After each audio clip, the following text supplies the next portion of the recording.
I guess this is the northern boat. They have a heater right here. That's going to be the next thing to go because I certainly am not looking for heat down here in South Florida. We're going through some of the goodies over here. I still need to get under these floors. I haven't looked at anything under here. But the more I look through,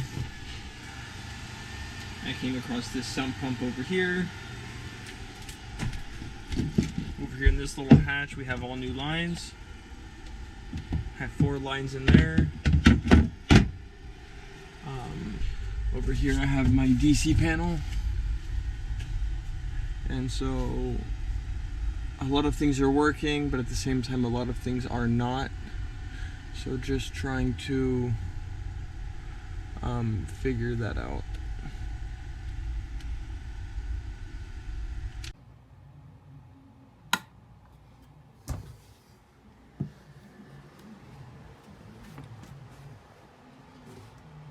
Come over here. Give myself a little jump.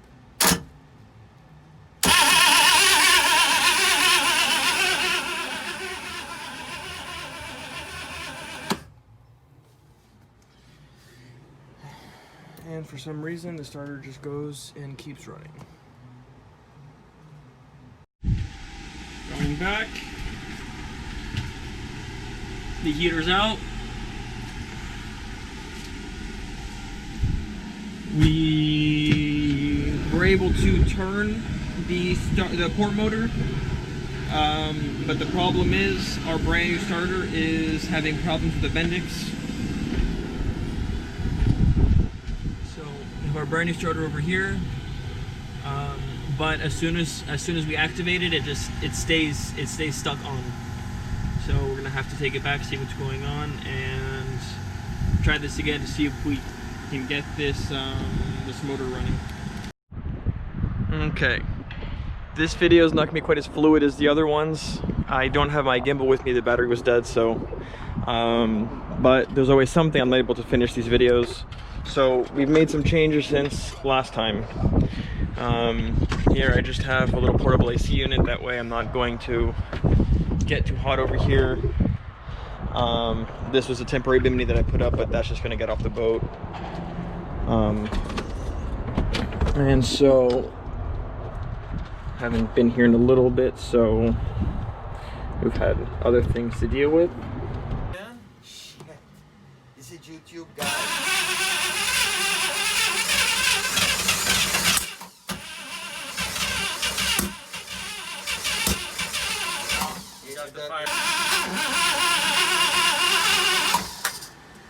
Did you turn it off? Nope.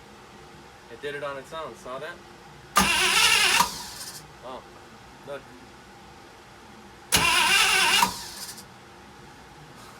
need you to hold it. Okay, so now we have the hatch open, looking down on the starboard side of the boat. Put in 2 new batteries. But you can still see that there's some old cables over here. This cable needs to be replaced. This one, I don't even know what's holding it. This cable is also very loose. This cable as well. This cable's been replaced. This cable's been replaced. So that's the negative connection between the 2 batteries. So before I was trying to work on these 4 302s, but the more I open it up, the more I get into it, the scarier it gets. So what I've decided is I'm just gonna replace. I got a set of Chevy 305s that I'm rebuilding at the shop. They're remanufactured engines, new blocks,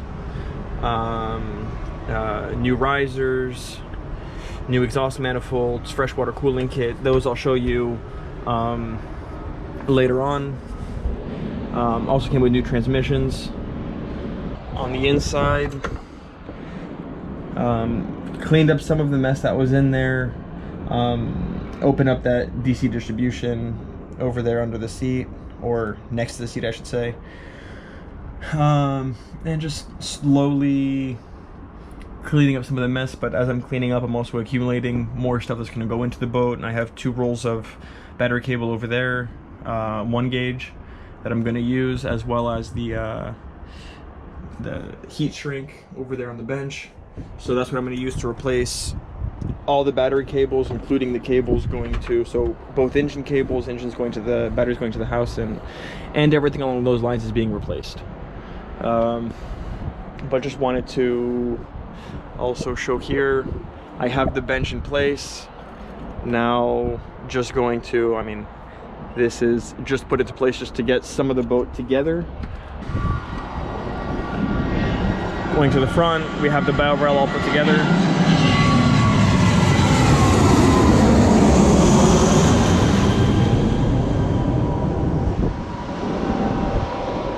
Have the fork feet in place, just have to tighten it down, but fork feet is now where it's supposed to be.